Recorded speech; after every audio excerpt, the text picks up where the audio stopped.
Radikalisme dan terorisme menjadi fokus dan bagian pekerjaan rumah bagi Kapolri baru, dan untuk membahasnya sudah hadir di studio Komisioner Komisi Kepolisian Nasional Pungki Indarti. Mbak Pungki, selamat malam. Selamat malam. Waktu tugas dari Pak Idam cukup singkat, 13 bulan. Apa yang seharusnya menjadi fokus dari Pak Idam? Ya, sebetulnya kalau Polri itu kan mereka tetap terus jalan. Siapapun yang menjadi pimpinan Polri, tetap organisasi ini berjalan maju. Nah, Pak Idam sendiri, beliau kemarin ketika fit and proper test sudah menyatakan ada 7 program yang menjadi prioritas beliau. Jadi ada SDM dan lain-lain ya. Nah, kami melihat bahwa itu apa yang sudah dipaparkan oleh Pak Idam adalah sesuatu yang realistis dan memang cocok untuk tetap dilanjutkan, karena sebelumnya juga sudah dilakukan oleh Kapolri pendahulunya, termasuk juga ketika Pak Tito mencanangkan promoter profesional modern terpercaya.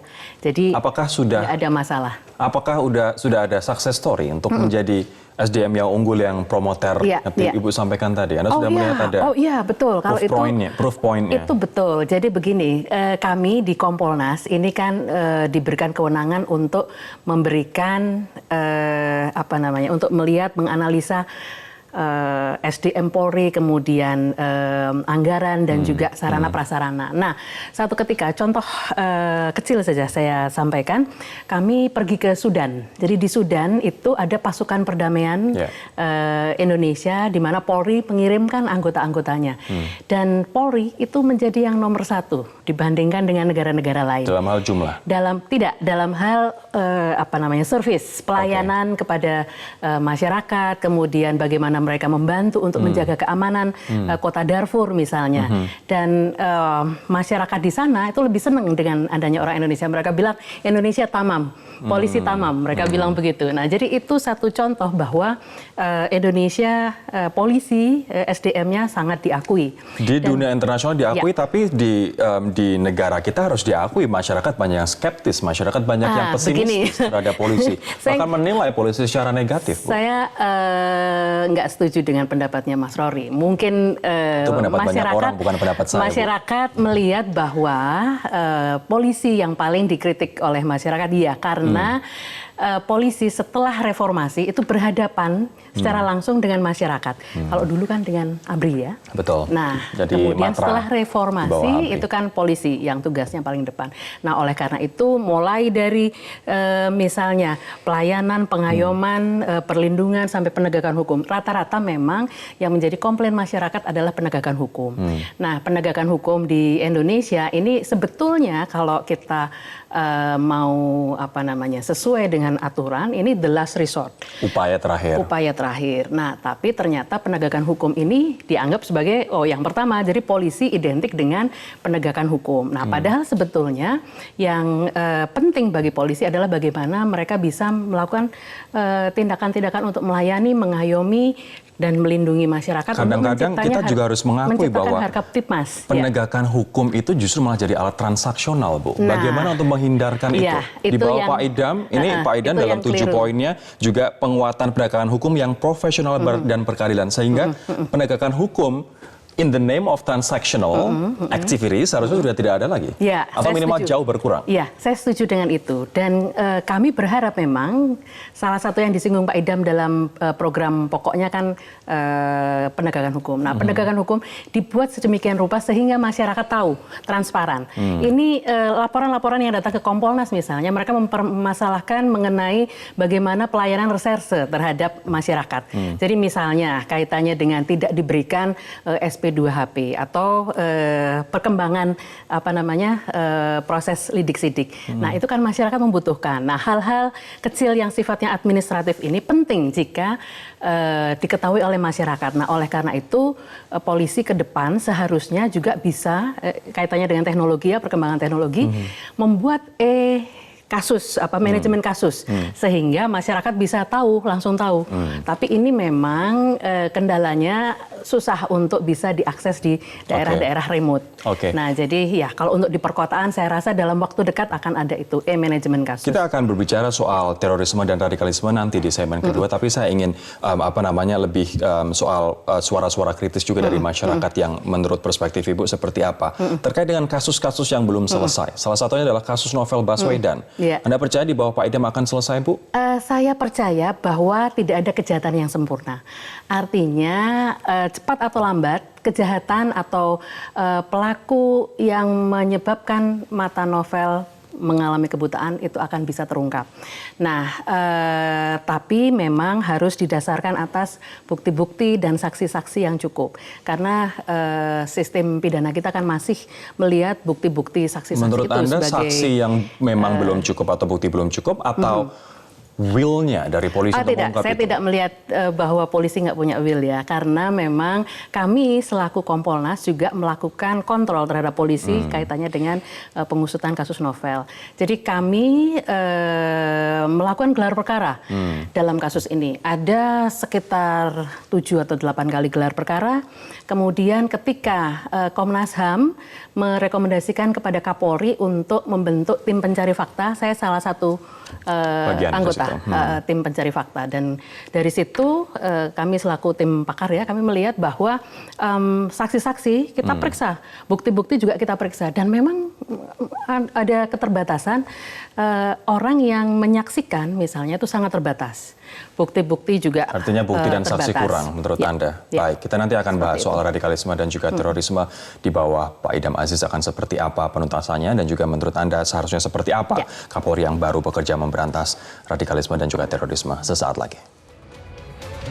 Presiden punya concern yang begitu tinggi terkait dengan terorisme dan juga radikalisme, dan diharapkan tentu saja Kapolri bisa mengejawantahkan concern itu, visi misi Presiden terkait dengan pemberantasan terorisme dan juga radikalisme di Indonesia. Apakah Pak Idam punya kapasitas untuk itu menurut Anda? Sangat. Kalau bagi saya sangat punya kapasitas beliau. Kenapa? Karena rekam jejak beliau itu banyak bergelut di bidang anti teror. Jadi pada waktu menyelesaikan bom Bali, ya, nangani bom Bali, Dr. Azahari, kemudian juga Nurdin M. Top, terus kemudian kaitannya dengan Poso, ya, geng Santoso, dan juga bom Tamrin, itu beliau terlibat menangani kasus-kasus tersebut. Jadi saya optimis Pak Idam Aziz sudah apalah peta jalannya, jadi beliau akan bisa melakukan dengan baik. Dan bagi kami memang sangat penting ini untuk dijaga, karena momen tahun depan kan kita 2020 ada pilkada, kemudian juga ada PON, dan PON itu penyelenggaraannya di Papua. Nah, masalah-masalah yang kemungkinan akan menyertai ini yang harus diupayakan. Kita akan ke soal PON, Bu. Tapi terkait dengan pencegahan juga penting. Tidak hanya pemberantasan terorisme, radikalisme, tapi juga pencegahan. Menurut Anda, approach apa yang seharusnya bisa dilakukan Pak Idam lebih baik dibandingkan dengan pendahulunya? Pak Idam punya gaya komunikasi yang baik, ya, dan jaringan yang baik. Jadi beliau di salah satu program, 7 program itu ada program untuk bisa melakukan soliditas untuk pekerjaan-pekerjaan yang kira-kira bisa dilakukan bersama-sama, termasuk juga dalam pemberantasan terorisme atau pencegahan. Nah, hal itu pasti akan dilakukan bekerja sama dengan misalnya dengan pemerintah daerah, dilakukan dengan badan-badan yang lain terkait dengan BNPT atau dengan Kementerian Agama dan sebagainya. Jadi hal itu pasti akan dilakukan, karena memang sebelumnya juga sudah terjadi seperti itu. Artinya Pak Idam ini punya pengalaman di reserse, punya pengalaman di pemberantasan teror. Terkait dengan Harkam Tipnas, dan tadi Ibu juga sempat menyebutkan kita punya PON di tahun 2020 di Papua, dan kita lihat harus kita akui orang ketika mendengar kata Papua masih belum begitu kondusif, apalagi yang terjadi di Wamena kita tahu sendiri. Apa kemudian yang harus dilakukan Pak Idam untuk memastikan penyelenggaraan PON aman dan sukses? Ini harus sama tadi, bekerja sama dengan baik dengan pemerintah daerah khususnya, kemudian dengan masyarakat di Papua. Kalau Papua ada tokoh-tokoh, misalnya tokoh adat, tokoh perempuan, tokoh agama dan sebagainya, maka harus merangkul seluruh golongan.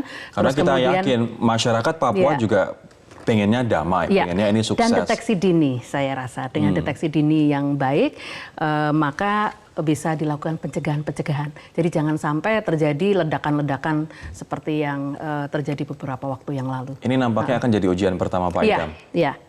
Dan pada bulan September ya tahun depan ya, karena kan pilkada juga September, terus kemudian ketika pilkada selesai ada PON. Nah ini kebalik saya.